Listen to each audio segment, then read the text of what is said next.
right? We all do. Yeah, so Armored Geniuses, and when we're thirsty, we reach out for a monster, of That's course. true. Because we also need some energy. Yeah, Armored Geniuses, at least their draft is looking kind of nice for now. They can go either way, because Tiny brings a lot of magical damage, Venge brings a lot of physical damage, or actually amplifies physical damage. So whichever way you take this draft is fine. That I've seen that they actually breed like the Necrophos in other matches. They've banned the Necrophos against them, but I don't know. I actually don't really know what the standard picks are for Armored Geniuses, if I'm honest with you, because they've been all over the place and with varied success as to what they consider comfort picks. I didn't want to pick up the ET here just against the Morphling. No, just pure magic damage with Alina. Yeah, burst damage. It's nice for the lane, of course. Yeah. Problem is the Morph and the Phoenix. Phoenix not so much a counter, of course, because with the attack speed, Lina does Dispatch of the Egg quite nicely, at least early on, level 1 Egg especially. But Morphling already a natural gap closer, which Lina hates, right? Yeah. Train Protector, sometimes you see him go for the Blink, which again would really hurt the Lina. Not to mention that, of course, he's going to have that global presence with the Living Armor, which is also going to be good against Lina in the laning stage if she tries to get a bit too aggressive. That's going to depend mostly on the build with the Train Protector. I feel like in this region, they still prefer to go mostly for the Nature's Grasp, which at early point, the value point, of course, for that bonus armor, for the laning presence as well. Yeah, it depends on how aggressive you want to play in your other lanes, because Living Armor does allow you to dive towers quite confidently, which is how it's played, especially in Europe and CIS. But here, as you mentioned, Nature's Grasp is more, like Team Protector is more of a lane dominator by grasping you and then proceed to punching you to death, which is kind of his tactic. I don't love the Lina, to be honest with you. There's a bit of a flex with Lina Tiny, which is nice, so no matter what, your mid lane is probably going to be pretty safe, and that's a good way to make up for the lack of last pick. But we have seen Lina being a bit of a sink or swim hero, because you know, if she stops losing her momentum early, she just becomes really, really weak. Even some of the best Lina players like Armel from TNC have struggled to make use of this hero, right? And here's the Morph Shaker straight from Cignal Ultra.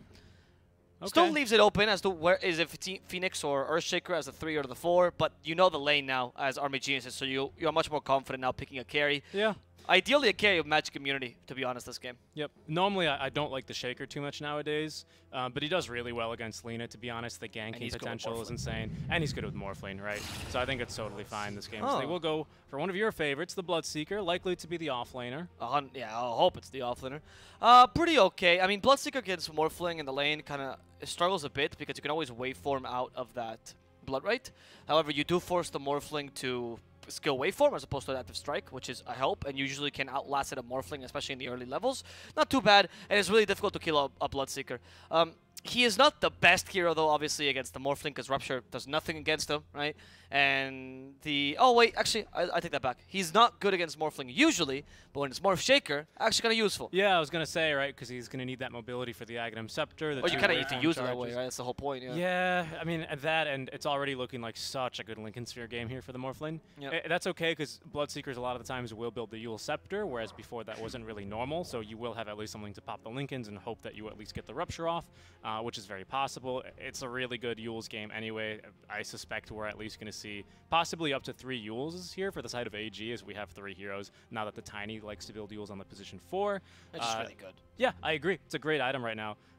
So yeah, I wouldn't be too surprised if a Lincoln Sphere does come up from the Morphlane, but we have ways of dispatching with that here on the side of AG as well, already built in. The Vengeful Spirit as well, if needed. It's a really good draft from AG, though. I'm really liking this one. I think it's more back to basics now that we're a little bit not quite done with the group stage, but they're getting close to being just out automatically at this point. Exactly. The games are running low here for them. Yeah, so I agree with you. I think the Lina is the only question mark for me, because I haven't seen the best success out of this hero recently, but I love the Bloodseeker. He's also really good at making sure that anyone becomes an egg hitter due to Blood Rage because of the extra attack speed. And the Blood Rage is actually a really nice zone out spell. You know, when you're trying to go for the Supernova plus the Overgrowth combo, you Blood right around the egg once the spells come out, of course, and nobody can really stop you from hitting the egg anymore unless they want to get hit by the silence, which is a big counter initiation. Yeah, that's a good point, actually. It's a good point, because a lot of the times you'll see, actually, we have 2 of the best heroes at counter-initiating against heroes that like to gather around a singular point, right? With the Echo Slam, potentially, as well as the Trained Protector with an Overgrowth, both of which could be a really big teamfight impact. But I like these 2 last bans here coming out from AEG, the Bat Rider, as well as the Storm Spirit, because right now we have a lot of great frontliners for Storm to just run around and do whatever he pleases, and no really good way of catching him straight away without relying on one of the Yule Scepters follow-ups, in which case you're setting yourself up for a Treant or an Earthshaker or a Morphling to then immediately come kill you if you Yules that Storm. Yeah, I wouldn't mind having a stun here for Armageddon, to be honest, like an extra one to set up on the carry. That's why Sven would have been so good. I actually would love the Sven. Just for the laning phase, I think Lifestealer is actually kind of decent. And Lifestealer now that he builds MKB is pretty good against Morphling. Oh, they're gonna go for a Legion Command. I want to say Legion Commander carry, if I'm honest with you, because that's not, or even mid actually. Yeah, could be mid, could be mid. But Legion Commander, not bad actually. You do have a way to deal with the Morphling, as you mentioned. Now there's so many ways of canceling the Linkens at that point. Even if Morphling goes Linkens, Legion can even go Heaven's Halberd, whatever. Exactly. They're going to need like 3 Lincoln Spheres on the side of Cignal to all place onto him, and that's just not realistic. It's an interesting pick, Legion, for sure. It really does up your tempo a bit, and she's a really strong laner. She beats Morphling in lane. I'm kind of curious as to what they're running where, to be honest. Last pick by Cignal, though, and they're going to go for a Rubik mid. Oh, that's a good way. That's a good way to deal with a high-tempo draft of Armored Geniuses. Rubik will really slow on the draft. We have seen how powerful Rubik is. Oh, it's going to be a Bloodseeker carry. Okay, well, interesting to see how this is going to work out. A Bloodseeker carry, I think, is not unviable. You can actually he still runs well if you go for like a high-tempo lineup with a Bloodseeker. So the idea here is Bloodseeker will do a lot with a Legion Commander, set up for a lot of kills with a Tiny as well. You have a really nice gank squad, hence why Cignal Ultra correctly predicted, and they went for the Rubik to slow down or to get some better early mid-game. Rubik should have a pretty decent lane for the most part, always.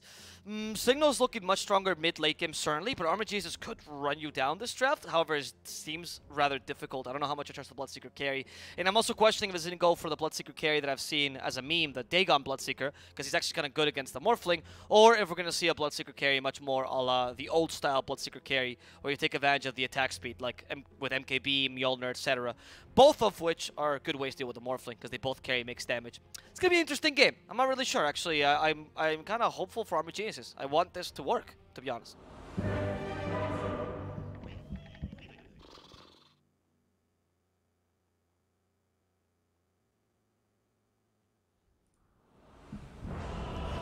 Yeah, the DB Bloodseeker is going to be a pretty fun one to see here. He does sometimes, I feel like, lose the plot, tends to, in some of these team fights. So that's going to be my only real concern for him here, especially on a hero like Bloodseeker, who generally does need to be very free to move around and do really whatever he pleases here. So that's something I'm a bit scared of. But we've got pretty amazing single target here for AG, which is what you really do want against a Morphling. As, you know, the rest of the heroes, they're unfortunately just not going to be bringing that much, right? Jamesy, ideally, is going to be there to create plenty of space here for you early on into the game so that Morph can actually farm, right? It is going to be that... Pardon me, it is going to be the Van on the off-lane Shaker, which means he's going to have the items and the levels to maybe actually go for a second item, Aghanim Scepter on our Morphling, as Eris is going to get chain stunned, silenced up, and killed here for first blood out from AG. They still really like going for the early smoke plays, and they find themselves another kill. Some chicken for first blood. Yeah. This is good. I mean, I think this is the kind of lineup that actually suits RBG's style, to be honest. This is an incredibly aggressive lineup that they run. And it's also the kind of lineup where my doubts about Lena, well, honestly, it doesn't really matter anymore because she's going to be played as a position 4. But my doubts about Tiny, which are very similar, kind of get thrown out the window. Because if this goes late for you, like if Tiny has to transition from mid laner to being kind of a pseudo carry, it's too late already. Right? You're losing the game. That's a good point, right? Because I would normally say that that's probably the point at which AG is the weakest here. Assuming that they draw just about even in lanes, because you're completely right, because then that's a lot of the single target nuke damage that you're relying on to kill Morphling. Because I'm telling you, AG Cignal Ultra, they don't really have much if the Morphling is dead. If Morphling dies in a fight past 30 minutes, it's like, well, we have pretty decent team fight, but not against a Bloodseeker, not against a Legion, not against a Lina, right? They kind of only have one carry. What do you mean? You mean Cignal? You think that they lose if this goes late? Yes. Quite the opposite, I was going to say, to be honest. I think that the lineup is for... I think that Cignal, just because you have one real carry, you know? I mean, a Legion, if she does get a lot of duels, I can see how you can be a secondary carry, and Tiny again if he transitions, but I don't find that Rubik is going to fall off that quickly. He's just there to create some space, and Morphling out carries literally all your 3 carries combined. Yeah, but you have so much single target already for him. Like that's the thing though, AG they can't get caught up always trying to just kill the Morphling, because there's too much counter initiate and there's too much team fight on the side of Cignal to back him up. Like, it's not going to be easy peasy. It's not a free game, but I just think if they can get that one kill, if they misplay at all on the Morphling, if he gets caught out, if he gets surprised by a silence, he's in. I mean, just the rest of Cignal's in for a bad time. How do you fight without a Morphling past 30 minutes with this roster? You just have to hope for a perfect engagement. I think you're asking for too much. It's not that easy to execute here for them.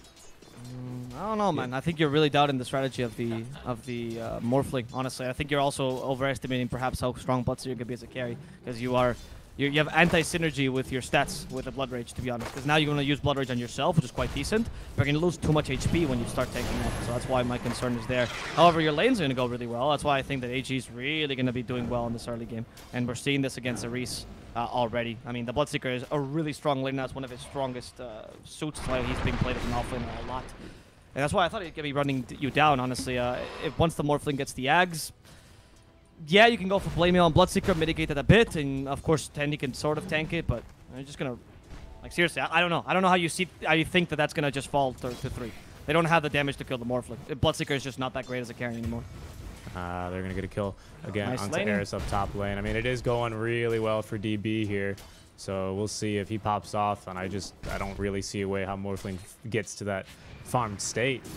I don't know. That's the Rubik's role, right? Rubik is here to be the ultimate space creator. He falls off at around minute 20 or so, or realistically, honestly, at minute 20. Yeah. He starts being not as strong and more of a utility core here. But in the early game, he's gonna do really well in his lane. Start rotating early. But that's kind of my concern, though, is that's when Tiny minute 20 is gonna. That's when he's gonna be his strongest, right? Because that's his peak timing of blink +1. Usually gonna be the Echo Saber almost always. You're gonna have the off-lane teamfight presence of a Legion, who's going to have at least a Blink Bagger by then. Abad is not going to be ready to fight by minute 20. That's my concern. Yeah, but that's. I mean, when we say falls off, I think that it's exaggerated, because it's not like Rubik becomes useless in minute 20. It's more like Rubik is not the strongest he's just a really farm support. He's not useless. No, that's not true. For the first 20 minutes of the game, Rubik mid is the strongest hero in the game. Yeah, but after 20. But after that, he's just okay. That's what I mean. We're going to have a little bit of time where I don't think Abad is ready. I think we'll see. I am more trustful in this Cignal draft than you think coming to the late game. Though I think that RNGs can just run them down. I don't think that the late game is that bad as you think. But we'll see. I'm just gonna wait until you eat your words. Okay. I'm so confident on this, man. Very confident. That's I love the Rubik mid. I think it is very underappreciated here. And people always call it, oh, if you don't win the first 20 minutes, afterwards you just start becoming useless. Well, not really. Otherwise teams wouldn't pick it if he was that useful. Right. Clearly, Jamesy especially is the second time we see it in the tournament. Last time it was incredible for him as well. So I'm trusting in Cignal's intuition here. Up top, though, it's going to be really difficult. And that's happening because Earthshaker is not the greatest laner, and Bloodseeker's taking advantage of this consistently. He actually went for 2 points in Thirst early, which usually you actually max the blood rate as soon as possible. But when you want to stay in lane, farm as much as possible, and annoy the Earthshakers, because they're giving you all this free farm, yeah, why not? Oh, Mamangaya might be dead here. We've got a Fade Bolt in 1 second, and he's going to find that kill. Nice job there, utilizing the Haste Rune, although his courier is going to stay alive. Thankfully, the creep don't aggro to it, as they only did a bit more damage there. But a big kill there onto the mid lane, Tiny. I expected the Tiny to do much better in this lane, because I thought, he has enough damage to actually mitigate, Fade Bolt's impact. But I guess that Fade Bolt, now that his percentage damage reduction doesn't really matter for Tiny. Oh no, Van was a little bit late there on the Fissure top. Just such an easy combo to execute. Nice job putting down the Blood Right, and then, or while a Magic Missile rather is mid-air, so that really the Phoenix has no chance to even dodge it with the Icarus Dive. Really good stuff. Because even if you do get the Icarus Dive off, because you're silenced, you can't cancel it, so you're going to be coming back right to where you were, as actually DB gets a second kill onto Van as he tries to contest the stack. This Bloodseeker is going to get really farmed here at this rate. They need to do something about this. I mean, do you really? This is not unexpected. I don't think you look at his net worth though. I mean, he is only 200 gold above the Rubik. It's not that crazy because he has been fighting a lot and not really getting last hits. To me, the concern is bigger that the Earthshaker is being completely cancelled. Right? I don't know. I think that's a good point, but I think you're also discounting a lot the Bloodseeker here. Yeah, he's better in the offlane. I don't disagree with you there, but AG, they've chosen to run him here, and I think he's, especially with this start, is still going to be able to actually make a lot of space and fight early against the Rubik, who does have a really good start here. He's 35-4. He actually got a solo kill onto the Tiny at that, so he's got a full level advantage. So I think Jamesy might do well to actually maybe try and help this top lane out. No, what I mean with that is that denying Bloodseeker farm, even if his lane goes badly, he would still be pretty farm. Like, this is not an incredible farm for the Bloodseeker either, in terms of what a Bloodseeker does, because he has such great farming, especially dead laning. He can go for some really dangerous farm, and that makes it so that... Oh, wait, Twin Protector. Grims. Yeah, they're going to be able to catch him. There we go, with a toss stick, kill him. Nice calculation. So it's not that concerned to you. Like, you don't really need to gank this hero as much. You need to stop him from being aggressive more than ganking. There's the Rupture, top lane. They will be rotating on over. We do have Eris nearby for the Fire Spirits. Actually, 2 points into the Fire Spirits. Magic Missile. DB needs a bit more. Another Fire Spirit coming out, but it's going to heal him up no matter what. And actually get a kill on the Morphling down bottom without a duel. And here with the Phoenix, also in trouble. There's the Living Armor, not going to really work. They need to start playing much more defensive on this area, though. Like, what I'm saying is, you don't need to gank this guy, you don't need to kill him, but you certainly can't let him get more and more kills. Gaskai is farming right now. Yeah, he's 5-0-0. Yeah, exactly. And he is foregoing a lot of his last hits because he's going for all these kills, right? And you should actually be punishing that by TPing really aggressively. But I guess since your Morphling is losing his lane against Legion 2, it's a bit difficult. You don't have anyone free to rotate. Maybe Jamesy. Jamesy should be doing That's what I'm saying, though. That's what I just said. Yeah, but I misunderstood you. It's not to gank. You don't need to gank. You need to save, is what I'm trying to say. Well, sure. Yeah, I guess he needs to rotate that, not necessarily a gank. He needs to come top and just apply some pressure, boot him out of the lane, put him into the jungle, do something. But right now, they're going to go for Jamesy instead, actually, as it's going to be DB making the rotation over to him, saying hello, and getting the kill onto him. 8-1 here in favor of AG. It's been just kind of a... it's still not that gone, to be honest, because these early kills are great and all. 6-0-0 on DB is fantastic. No one's denying that, but it's hard to really translate early kills. It's really easy, rather, to throw away that lead, right? One kill and you end up giving something like 500-600 gold at this stage of the game already with the kill streak bonus. So it's not completely over here yet. We still have time here for Jamesy to be extremely relevant. He will finally rotate towards the top lane and see what he can get done here. This is a big moment for them. Yeah, but it's not too good. Oh, maybe with a Bloodseeker kill. It's kind of difficult to bring him down, though. He still has the Rupture available. That was a stolen blood right by Jamesy. Sorry, my bad. So stolen blood right guarantees this kill. Really good steal by Jamesy. Actually, one of the reasons why Rubik is kind of nice against Bloodseeker. He only got 2 points in it, though. Maybe thinking about the Rubik in mind? I don't know. But that was a nice little rotation by Jamesy. Kill the Bloodseeker, stop the momentum a bit, and stop playing so static the lane. Because you can't really play static against a fast lineup. How much gold did he get? 444 gold alone on Jamesy. Phoenix. Yeah, I wish it was Jamesy's gold. Oh, no, it is for the Phoenix. You're right. Good point. I thought the Fade Bolt netted them the kill. Did not. Surprising, considering it must have been a maxed Fade Bolt at that point. But hey, they get the kill regardless, and that's the most important thing here.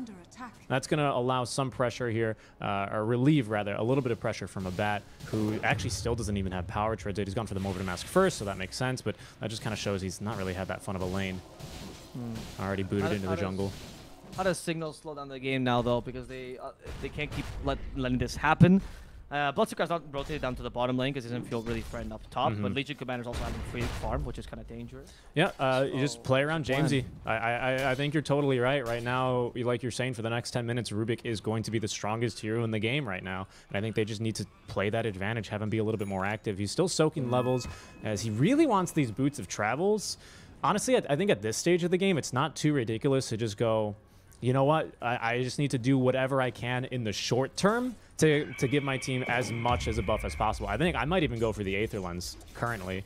Although the Boots of Travel is really good too, because that allows you to be global.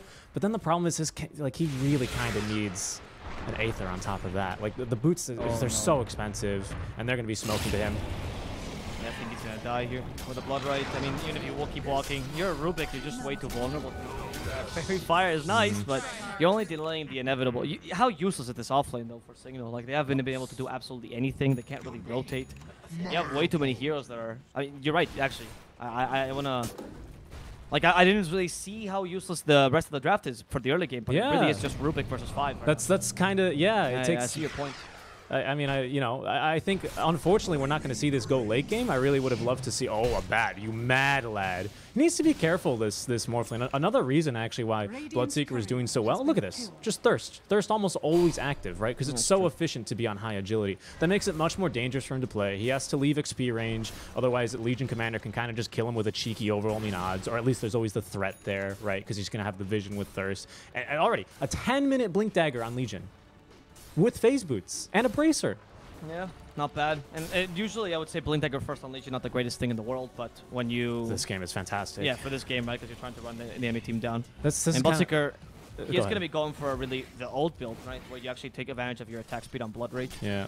To use like MKB and Maelstrom and whatever. Yep. Someone in the chat, by the way, is claiming that Bloodseekers never go for Blood Rage and they never put it on That's themselves. not true. Yeah, I don't know. I guess you're stuck in 2005 maybe. Yeah, they've changed the hero quite a bit. And no longer silences, by the way, brother. It actually gives you attack speed. Brother. Yeah, it's changed. Oh, mid lane, there's going to be the duel, the Blink Dagger reveal onto Jamesy. Oh, goodness, it is going south here for him. And yet again, he's not made any progress here for his Boots of Travel, which, again, this is what I mean. Maybe if he goes for the Aether instead, is a bit more of a fighting presence earlier on at the cost of rotating a bit slower. It's just that 2,000 gold right now, he's not doing anything. That's just money wasted at this point. I agree with you. I agree with the concept of Boots of Travel. I think you should also be adapting considering the game is going badly for you. Yeah. That's not great. Boots of Travel is fantastic if you're strong, because realistically, he has those 2-3 minutes ago even, right? And he's rotating on our map with stolen spells. He's confusing the hell out of the enemy team with a stolen Bloodrite, which, even though he has the Rupert Arcana, is not green. Actually, he doesn't have the Rupert Arcana, which I think is smart in professional games because it's way too obvious. Especially for Bloodrite, by the way. I think it's the most confusing spell. You have to actually tell your team. 100%. And if it shows green, it's very, very obvious. Yeah, so I don't know. I disagree with Jamesy here. I think he played excellently for the first 7 minutes of the game, even netting himself a solo kill. But then after that, I think, come on, dude, it's time to start rotating even before the Boots of Travels. But where do you go, though? Where do you go? Like, seriously, Top? Yeah, but this top is two heroes who really cannot help you because you run an Earthshaker offlane, which is good for the Morphling, for the Morphling combo, but that's what you were saying in the draft, right? I'm not so confident in Earthshaker anymore, and there's a reason for it, especially as an offlaner. Yeah, right? So, like, I mean... As a 4, okay, but as an offlaner? Yeah, I get that, but he still has 2 stuns, and you also have a train... What they ran... Who did they ran? They ran a Phoenix up there. Like, that's so much damage early, especially with Fade Bolt max.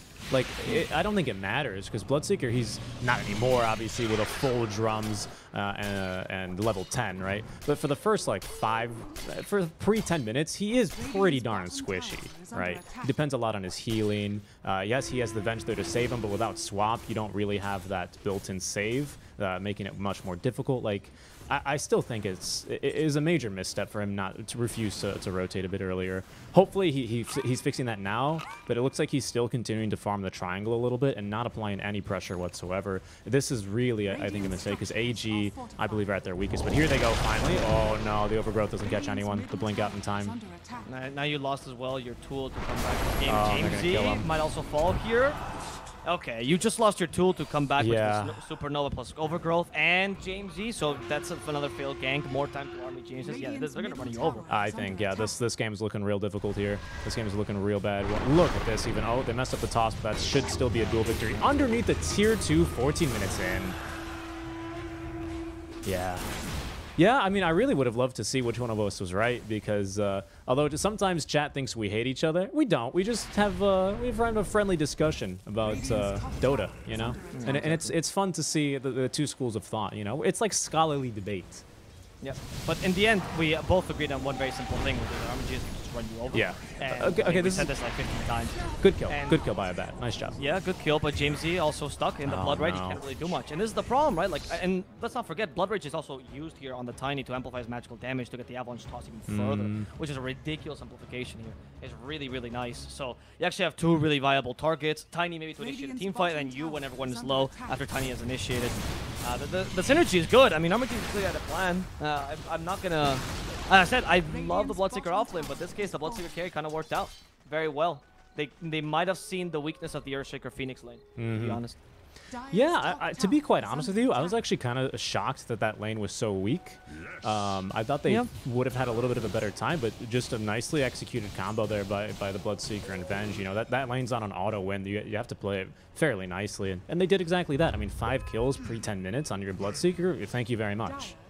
Right, but that's the thing, right? You know this guy is one of the strongest laners in the meta right now, and you, as you mentioned, completely leaving him alone. But my concern is not even that you're ganking him, is like when he's diving towers 2 or 3 times. Speaking of gank, they're going to be going for a bat. TPs from your team. Oh, this could be terrible. I think he sniffs this out. Yeah, good scan, great scan out from Cignal.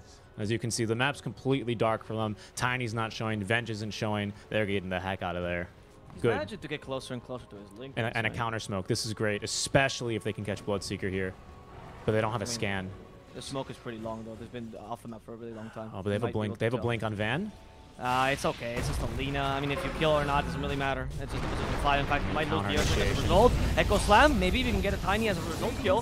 Van being helped. The Overgrowth. They want to try to go for Jamesy. Jamesy, though, he just won one kill, which is Mamang Daya, and he will fall. Phoenix activates the Supernova, and James trying to defend it. They do the swap, so Yuki can actually hit it, but the Enchant Totem stops them from destroying the Supernova. Wow. And the egg will complete. Armiges is now in trouble as Cignal.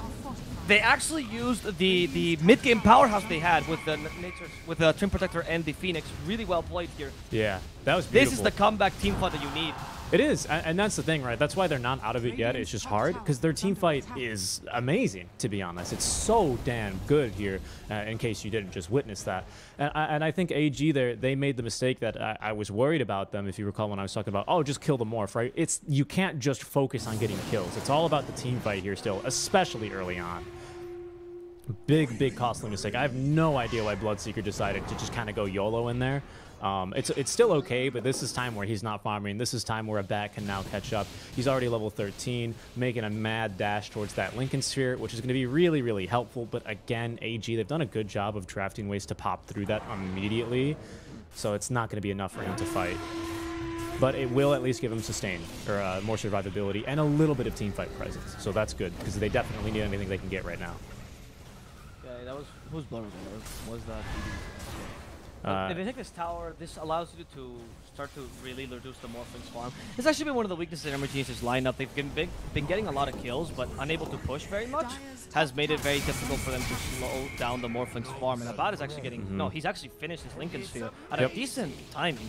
Yeah, and it's a good recovery. Like I said, you know, if you the Rubik might not be that great right now, but if the Morphling just ends up arming himself, you're going to be in a pickle. You need to close down this game by starting to take some towers. This is one of the advantages of having a Twin Protector on your team. He did actually max the living armor relatively early. They might. Okay, well, now they see the Lincolns, though, so there's going to be no dual attempt there.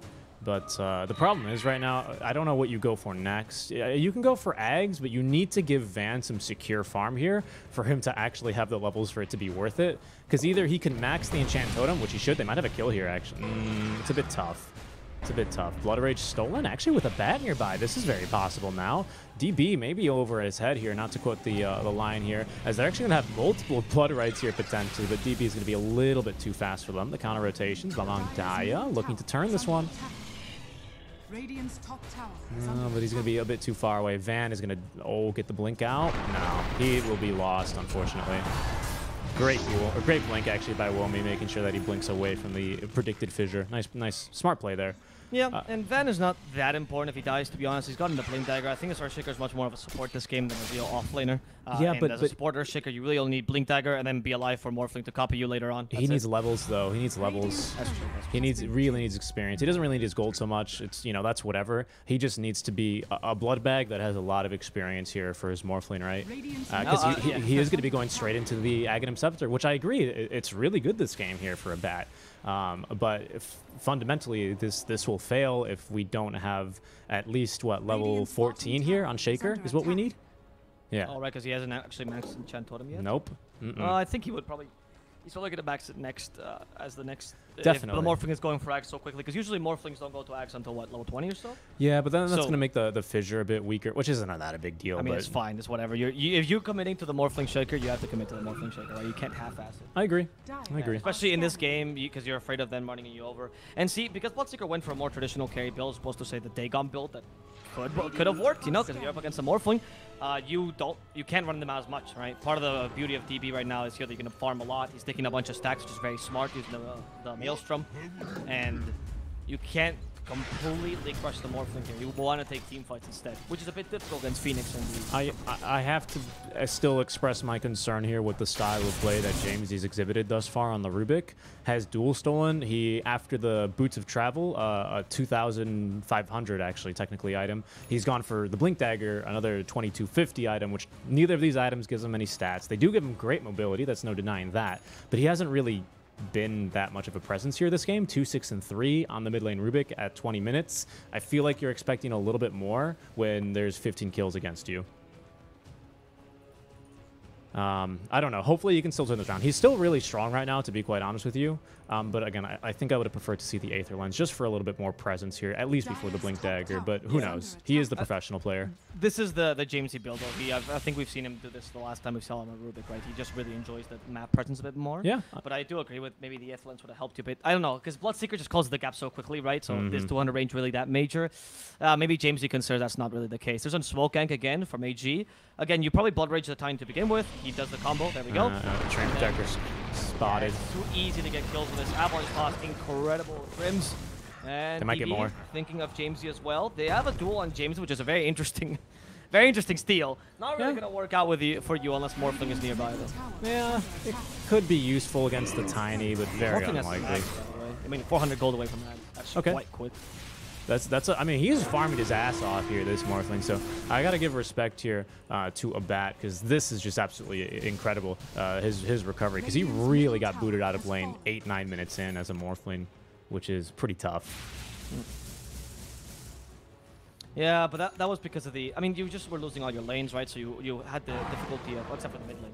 The difficulty of too much staticness in both of your lanes because neither supports were able to go, right, when you were being ganked. So what they would do is they would just take turns ganking both of your lanes. So it was so difficult for you to recover. That speaks more, I think, to AG's strengths, right, as a really good early game lineup than to Cignal's lackings.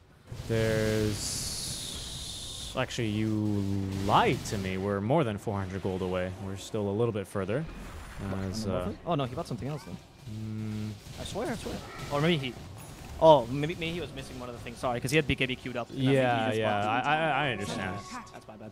But yeah, okay, 600 gold away now. Yeah, he's almost got it. It's whatever, he's almost there. In the meantime, though, it's okay, because Grims has farmed himself a nice item with the Blink Dagger, Phoenix as well with the Meteor Hammer. So there's some big items here coming for really just aiding the overall team fight here on the side of Cignal Ultra. So again, that's something AG still does not hold a candle to. I think they'd be well off going for some of these more scrappy engagements and not looking to engage, like, you know, formally. We're looking for a more of guerrilla warfare for them, not the whole meet your enemy on the battlefield, you know, with your battle standard, sound the trumpet, because they're going to lose that one, even with the 3K lead here, relatively early into the game. Right now, why AG is just currently farming. We just got the BKBs on Bloodseeker. He actually just revealed it. Usually when you see these little... Because BKB is actually one of the bigger power spikes this game, and usually I would expect a smoke by this time. Yes. He's actually living the morph to farm completely. Who just got Ags. Yeah. I think he probably should wait until level 18, because that reduces the morph cooldown considerably. It's not permamorph, but it's very close to it, right? Definitely. You need permamorph with level 20. But it's surprising that AG is just taking a chill pill right now. I agree. And to be fair, because I've been quite heavy-handed on Cignal, so it's my turn to be heavy-handed for AG now. I think they've severely misplayed their mid-game, or their quote-unquote post-laning stage advantage that they had. Maybe they got a little shaken after the little scrap mid that they had where they lost 4 heroes, which is fair enough. But I still think that they were way stronger. And of course, we have the caster vision, we have the all-sight, we can check all the items at a whim. Well, these guys can't. But I think that if they check the tapes, they're going to realize, oh, we were actually really strong for this period of time, and maybe should have gone for a few more early duels. I mean, your single target this game's incredible. And here we go into mid lane. Great purge off there from Among Daya as he blinks in. That's going to be now the Aghanim Scepter reveal here for Abat. And again, we have at least... Oh, hold on. Thought actually they will find the kill onto Jamesy quite easily, even giving him the duel victory. Alrighty. Okay, well, killing Jamesy again. Yes, it's a mid laner, but it's a Rubik, so he's just here to create some space. However, dying there completely necessary. Mid lane is the unsafest lane as it stands right now. Most people actually are trying to avoid the mid lane. If you actually look at a lot of pro games, in fact, in this tournament alone, right, we'll actually see the off lane or even the supports rotate into the mid lane rather than the carrier. The mid laner, because they're much more valuable. You know, this lane has become just the most perilous lane currently. They're going to try to take a Roshan on this. They could contest it with Overgrowth Supernova. I mean, they have really good team. Echo Slam, yeah. I don't know. I think now Cignal's not too confident all of a sudden. I think BKB would do them very nicely here for a bat, but I don't know if they can just now sit back and chill, because I think AG have now decided they want to sit back and chill and are itemizing a little bit better for that. As we have now. Actually, Bloodseeker going for stats, interestingly, with the Eye of Scotty. Usually you go for just plus damage on him, don't you? What? On Bloodseeker? It's interesting that he's going for Scotty, but just because you're against the Morphling, right? Because you reduce it. Yeah, good point. Good. Yeah, there we go. Good point. It is common to go, as you mentioned, right? It's not so much the damage, it's the Orifex. And what is it called? Is it still called Orifex? The Maelstrom, MKB, you know, these extra attacks that you can get. Auto attack modifiers. Auto attack modifiers? That's what they used to be called. Yeah, because remember they were unique attack modifiers, UAM. And then, like, certain heroes couldn't use them. I'm from Dota 1, man. I don't. Yeah, okay, boomer. I'm sorry. It was Orifex from the beginning. Anyway, it doesn't matter. The point is these extra attacks, right? Because they obviously proc when you Blood Rage yourself. Guys, that's the only strength I see from a Bloodseeker in the carry position. Using your attack speed to your advantage, of course, right? Though, what we see in this game mostly is the Blood Rage is the tiny as opposed to himself, which loses him a lot of DPS. But as the game progresses, I'm assuming it's going to change as the Bloodseeker will actually carry more damage. But Scotty's a necessity here, not only against the Morphling, but it's really good against the Dream Protector as well. So I think it's a smart choice. Also, tanking out Bloodseeker is a bit of a double-edged sword due to the nature of Blood Rage, but we'll see how that goes a bit later. That's why when you're playing off-lane Bloodseeker, you try to avoid strength items. I definitely still agree with the Lotus call, but we do have, of course, the LC with Press the Attack. We have a Vengeful Spirit, so there's a few things that I think maybe you can afford to go a little bit later on a Lotus, but I think a Lotus game is amazing for sure, especially with a Morph Shaker. Oh goodness, I think they're going to catch a kill here as well. There's the bot going in as well. He is turned into oh no. Shaker, but it stopped him for now. Burst him down. A bot. Okay. And Jamesy's also going to fall here. Swap's just going to kill him. Oh no. Aris, can Icarus dive away? He's not Supernova. He'll be fine. That was really weird. That was completely. I mean, I guess you're Morphling and you're like, oh yeah, I'm Mirror Shaker now. I'm God, but you're not, right? They can still kill you so easily. They have a Lina. This is the whole purpose they picked a Lina for. Yeah, and that's what I was talking about. Maybe they'd be better suited to wait. I'm actually surprised that they decided to try and fight against an Aegis. To be honest, I think that's a very interesting call to be making at that point, even with the better team fight. I guess, you know, to be fair, they're fighting in a really good choke point for them, right? I can't draw on the map, but you can see it. This is an amazing choke to be fighting at, so I definitely can understand at least the thought process there, but I think the Treant was too far away, the Phoenix wasn't quite there. Like, if you want to take a stand there, you need your entire team, I believe. Not just the Morphling. Not without BKB. It seemed like their whole team was going there, but like for some reason Morphling went really further ahead, right? I get that, but you have to let them come to you when you're playing from behind like this, right? You have to let them come to you. You can initiate, but your team needs to be ready for that. Like, exactly. Clearly weren't. Yeah.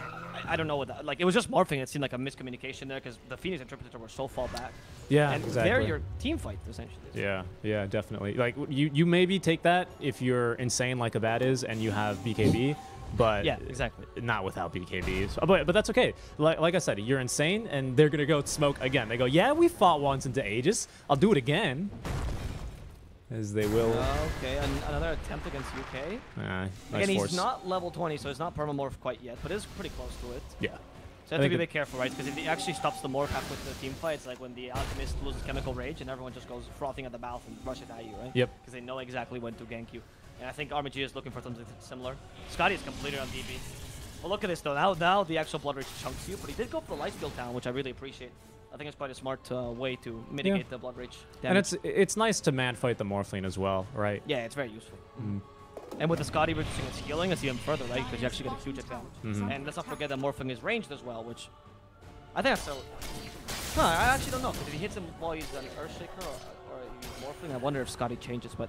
If he's ranged, of course, you get a much bigger effect from the Scotty itself in terms of attack speed slow, particularly. Oh, no, you're right. So if I'm not mistaken, I think Dota treats Morphling as having 2 actual status bars, you know, or buff bars.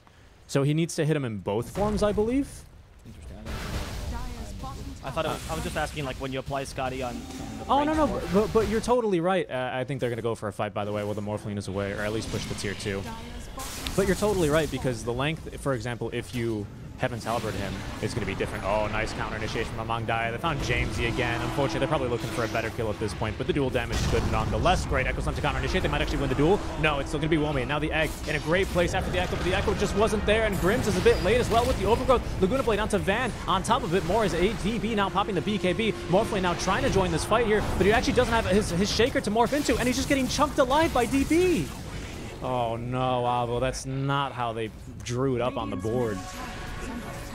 But you didn't see the, didn't see the team fight really being too successful there, unfortunately. this team. I mean, you're supposed to have a superior 5-on-5, but this single target trap is working better. In fact, now they're gonna. No, they didn't burst you. No. They're gonna take out the tower here. Oh, Grims. Yeah, Grims at least is defending this. Nice cutting in the lanes by Grims. He actually went for a Veil Discord, by the way, to make this cutting a bit better. Most Stream Protectors will just go for the Meteor Hammer instead, but I guess Veil also adds a bit in the team fight. Grims got seen by the Courier. Still trying to cut lanes. I like this build, honestly. You have to delay this game no matter what, so if everyone goes for just builds to delay the game, I think it's kind of appropriate. Jamesy has been a non-factor this game, though, unfortunately. Yeah, Jamesy, I completely agree with you. That was a little bit of a. I think in the replay they're gonna look at that and go, well, what did the Rubik really bring to the table this game, right? A good solo kill at least on the tiny mid lane. After that, I think maybe they can decide what needs to change there, but. What was I going to say? Oh, right. A big miscommunication there by the Morphling and the Shaker. I don't know who that was on. You know, if it's anything like the Tiny IO or anything like having a Wisp, it's always going to be on the quote-unquote support in the combo, which in this case is going to be the Shaker, to always be there to give you the Morph, right? As Morphling jumped in with Morph off cooldown, didn't have anyone to really jump in or to copy. So a bit of a mistake. Because if you were playing 4 Shaker, and this is why the offlane Shaker is not always the combination with Morphin. If you're playing 4 Shaker, usually your big team fights from the offlane, and you use the supplementary team fight, right? But because you're offlane Shaker, you're kind of the big team fight, right? And then the Phoenix and Competitor follow up, because, I mean, they could initiate, but it's harder for them, because they obviously have less items. Yeah. And this makes it difficult, because Van is stuck between 2 worlds. Yes, I'm a blood bag for Morphling, so he can morph into me, very useful. I have to stay alive. But at the same time, I need to be a bit of a madman if we want to win this game. Yeah, I agree. So it's difficult for them. Yeah, I think maybe they can try and bait a fight with Supernova. I mean, we saw, like, DB earlier in the mid game or in the mid lane fight when they lost 4 heroes. He was just like target acquisition immediately to egg. Like, he's just gonna run in and hit that thing. He loves eggs. As bottom, Jamesy has been located, and that's gonna be a dual victory. I'm curious as to what he was doing over here. What a surprise! It's not really where I think a Rubik should be playing. Maybe a Morphling, obviously, with the Morph Shaker can get away with that, but the Rubik, even with the Blink and Boots of Travel, is not going to be mobile enough to be playing that aggressively. Yeah, I agree. I mean, he did go for a build. No, I'm not going to. There's not even justification in his build. Yeah, I don't know. I mean, it's been this case for Jamesy a while back. Maybe he doesn't value his life that much, and he thinks that he's more playing as a 4 now, or as a 3. Letting the Earthshaker and Interpreter maybe take more of the farm. I don't really understand what Jamesy's doing in this game, to be honest. It feels like a bit of a futile effort to be relevant. We are going to at least get BKB soon on our Morphling. He's 50 gold away. Unfortunately, his TV scroll off cooldown, or on cooldown rather, but they're not going to be able to check the correct trees. Maybe if the side chop was still there, they'd be checking it, but no longer. He is off and away. He's managed to dodge out the rotations out from AG, just holding his breath.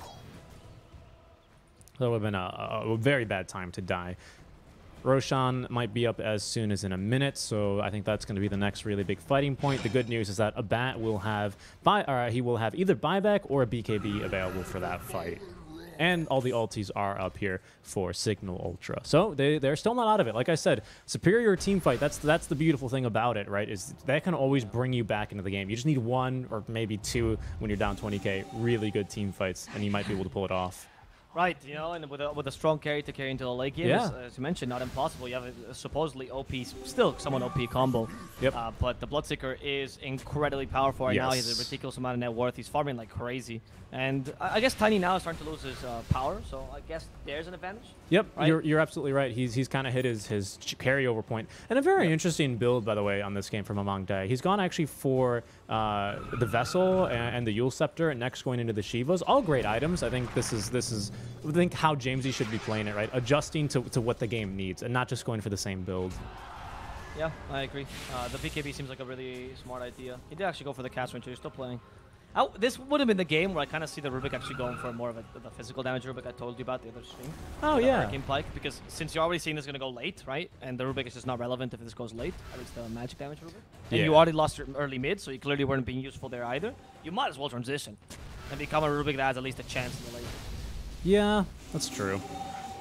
But it's up to the individual player. Of course, if you haven't really considered that build or theory crafted it with your friends, then you don't really know. Yeah. I still kind of like the cast range always. I think Rubik that's what he excels at for his kit, right? Sure, no, I agree, but I'm telling you, like, this is a completely different way of playing the hero, to begin with, right? So I'm just saying this is like kind of contingency plan, because this is the biggest issue we've always talked about with the Rubik game, which is that if you don't seem to do enough in the first 20 minutes, you seem really weak. We've seen like really strong mid laners just completely falter because Rubik kind of wins his lane and then gets ganked 2 times. Like we talk about the Lina being dangerous, imagine Rubik. It's the same thing, but worse.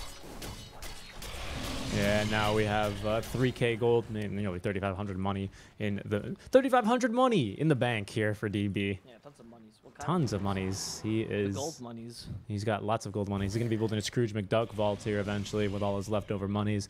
The Aghanim Scepter as well on Lina is fantastic to slice. I do actually have the 20 talent, so it's going to be a little bit less than 1,000 or just over 1,000 damage. Pardon me. It used to be something like 1180 back in the days when you would build Yule Scepter. No Yule Scepter, by the way, on our Lina, which is interesting.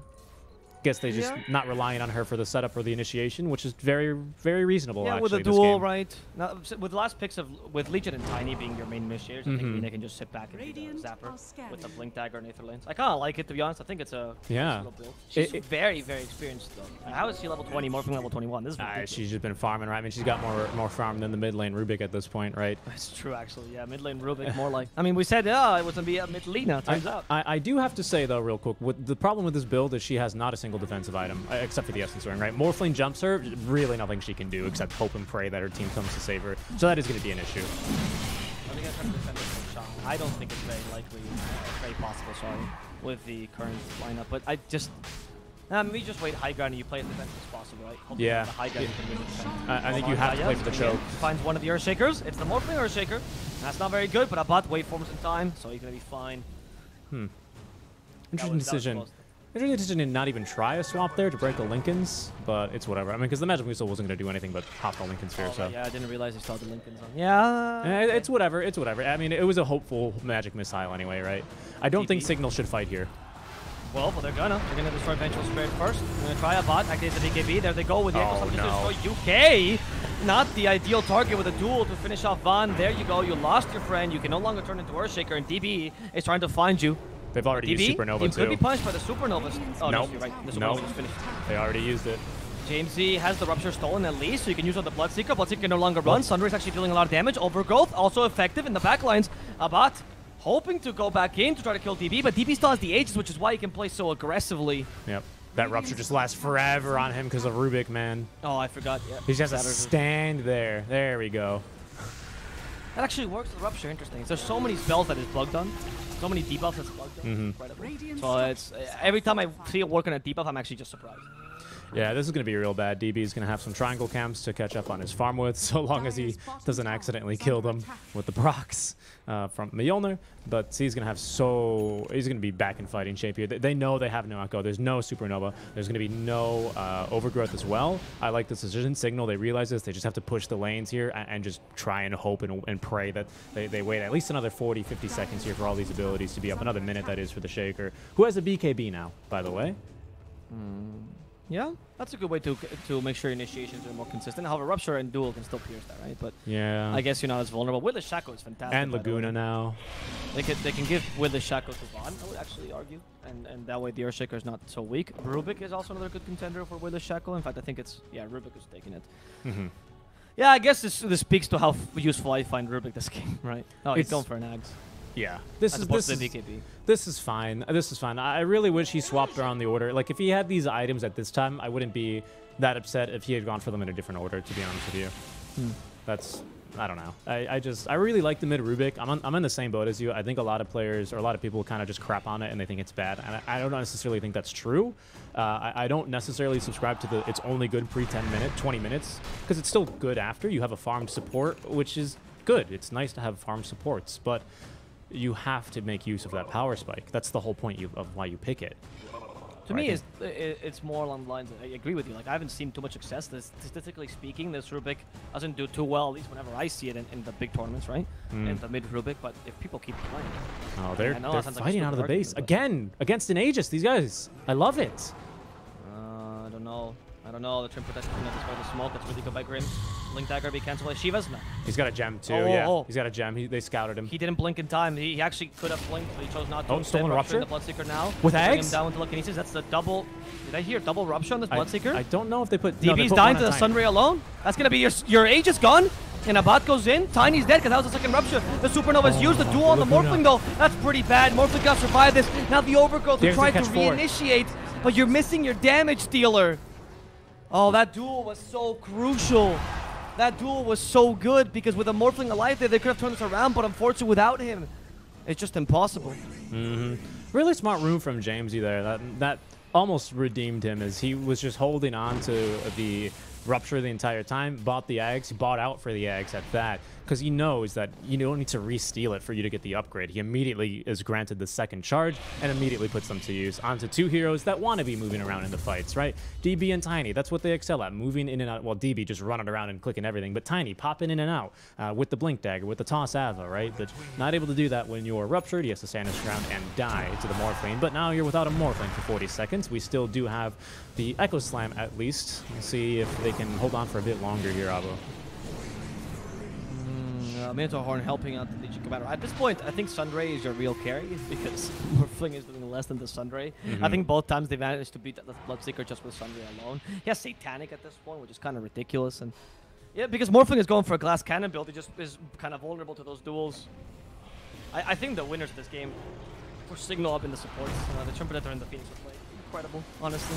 Yes, I agree. I think those are two bright spots of this game here for Cignal. Yep, I agree. But AG is overall, I think they've kind of realized over the past few days of the tournament that their best asset is to try to play an early mid-game draft. That's where they excel. And if the game goes a bit too far, they seem to be a bit lost, right? So Can I amend that previous statement? I think outside of team fights, the Cignal supports, they're doing exactly what they need to be doing. Inside the team fights, I'm not going to lie, it could be a little bit better out from them, but whose team fights can't be better, right? That's just like saying, oh, you can always bowl a little bit better if you don't bowl a 300, but in this game, there is no perfect. So...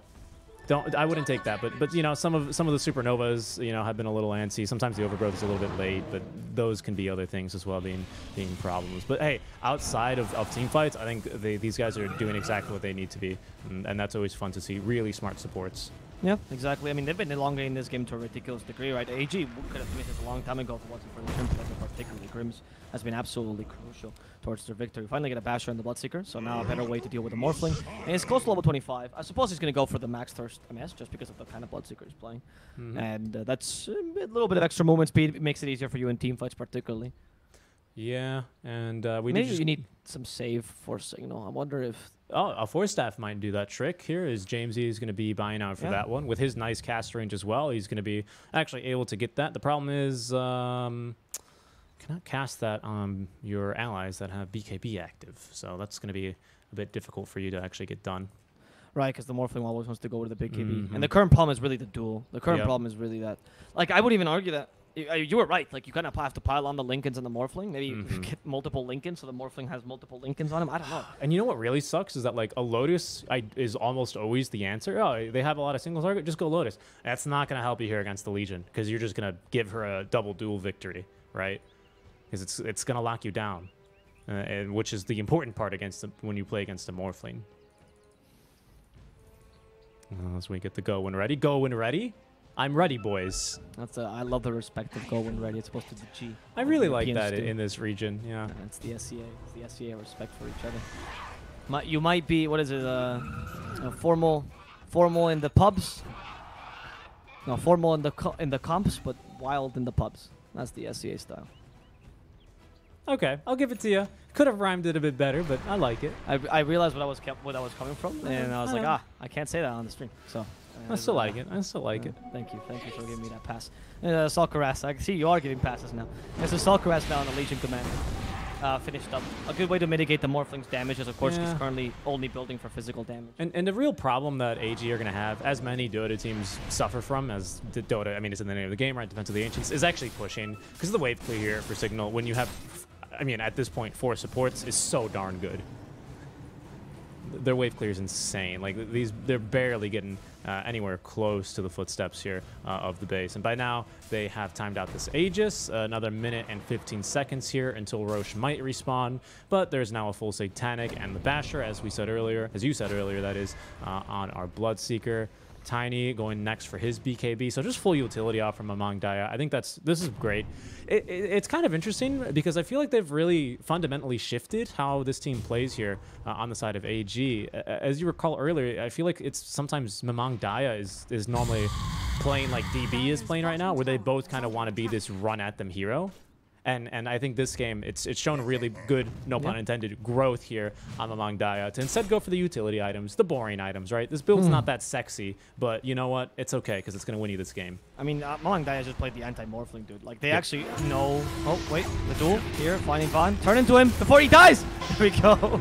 A bot actually does exactly what they said, and he tries to turn into him the last second. Oh, try to take advantage of that morph. They go for Wami, a bit difficult. Minotaur Horn, they don't have anything. They'll swap to start. UK is going to be the sacrificial lamb for now. But Abbat did activate his BKB. So it doesn't feel too good. Oh, the Airship still goes in. He can't die a second time, Van. Yeah, oh my god. I don't know what that was about. Morphling? Oh no, he only caught one. He didn't catch Womi. Cheese though, eat him immediately. Womi, 20 seconds to the duel. I guess Jamesy has been stopped. Nice enough to strike to ensure that he can TP in time. Good stun. The duel's an interesting steal for sure here on Rubik, because once you... Oh, no, he's got Laguna. Even better. Yeah, even better. Uh-oh. They're not done fighting, though. It's just Dream Protector, and he's got buyback, so it's not the biggest deal. But if it's a short Roche, which it's not here, luckily for Cignal Ultra, AG would have been probably in the driver's seat here firmly in this game. Instead, Roche is going to be a bit longer this time. I would be surprised if they didn't keep this courier inside the Roche pit to scout that immediately, but they're just going to push their advantage now. Abbat trying to turn to Rubik. Be a bit more useful with his morph. There you go. Find the Tiny, I guess, for now. Among Daya. Great. Almost died. The Laguna Blade dealt a lot of damage, but he survives barely at the end thanks to the press the attack. The Phoenix went in. He had the supernova available, and he died with it off cooldown. That's not great. Duel not being used by Rubik against the Legion Commander, but he deals no damage, so Legion isn't dying. It's up to Abbat to kill the rest of the team, but it's looking a bit difficult for him. He's turned into Lina. He's already lost the Rubik as well, and Abbat is going to be destroyed by these three. I mean, what is these teams? What are these teams? Again, I don't know what the plan was there on our Phoenix. You kind of, Icarus dived in, and I was going, okay, nice. Now press Supernova. And then he just started walking right behind. Hey, guys, I'm on your team now. I don't know. Also, interesting interaction there. They gave the Mjolnir to Womi in the duel, right? Legion Commander duel, you can only deal damage to each other. Yeah, they gave them a Mjolnir active, thank you, to Womi. Does that actually deal damage if you proc it, or does that count as a damage source from the Bloodseeker, so it doesn't work? Oh, you mean... I'm actually uncertain about that. I think it counts as damage from Bloodseeker, because it gives you last hit if you are using it on someone. So. Okay, that makes sense. Oh, nice. Echo Slam, yeah, using the swap to its advantage, but, I mean, yeah, there's no follow-up. Yeah, too little, too late. I'm hard-pressed to say that this was a drafting thing. Like, I think AG played this really well, but on the other hand, I think there were a lot of sloppy play. DB. Oh, did he drop his... Oh, come on. I don't know. That was just really sloppy by Cignal. It's not the kind of Cignal that we saw last time. It didn't seem like they really played their game whatsoever this game. They seemed that they didn't utilize their team fight. Like, you picked the Dream Protector, Phoenix, and Earthshaker. I would expect you to have really good 5-on-5 engagements, but you were failing to do this all the time. I don't know. It was... I mean, kudos to Homogeneous. They played amazingly, and they ran you down exactly what they played their draft perfectly to the win condition that it was, but Cignal Ultra kind of gave them a lot of outs. Very many outs. Yep, indeed. Just making sure we hop into this lobby here. I completely agree with you, Avo. Especially, like you pointed out, Jamesy, in the early game when Rubik is undeniably at his strongest, especially in the core role. I think that was a pretty big misstep here for the team, and well, we'll see how they are going to be able to recover from that, as we will be going to a short break here for game number 2. But well played to AG, who will dominate in game number 1 here versus Cignal Ultra. We'll see. It's going to be back to the drawing board for them. You're watching the Monster Energy Dota Summit 13 online with SeekNStrike and Avo Plus. We'll be back for a bit with game number 2, guys. We will see you then.